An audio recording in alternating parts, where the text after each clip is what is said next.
আসসালামু আলাইকুম, কেমন আছেন সবাই? আজকে আমরা নতুন একটা কাজে এসেছি। এটা কমপ্লেন হচ্ছে এসি চালাইলে সাউন্ড করে।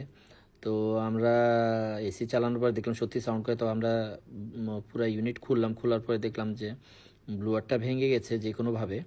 তো ব্লুয়ার এবং মোটর দুইটাই আমরা খুলে ফেলছি, কারণ এই দুইটা খোলা ছাড়া তো আর নতুন করে ব্লুয়ার লাগানো সম্ভব না।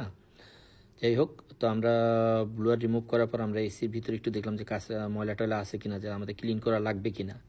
তো আমরা দেখলাম যে কিছু ময়লা আছে, সেটা খুবই শুকনো ময়লা। এমনি নর্মালি ব্রাশ দিয়ে দিলে, ঘষা দিলে চলে যাবে। তো আমরা ব্রাশ দিয়ে ঘষে দিলাম, সেগুলো চলে গেছে।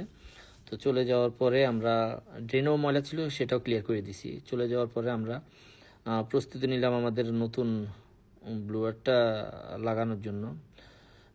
তো এর আগে আমি আপনাদের দেখাই যে আমাদের পুরান ব্লুয়ার এবং নতুন ব্লুয়ারটা। পুরান এবং নতুন ব্লোয়ার আপনারা দেখতে পাচ্ছেন, পুরানটা কত ময়লা এবং নতুনটা একদম নেট অ্যান্ড ক্লিন। দুইটাই আমরা ফিটিং এখন করার পরে এই যে ফিটিং করে দিলাম।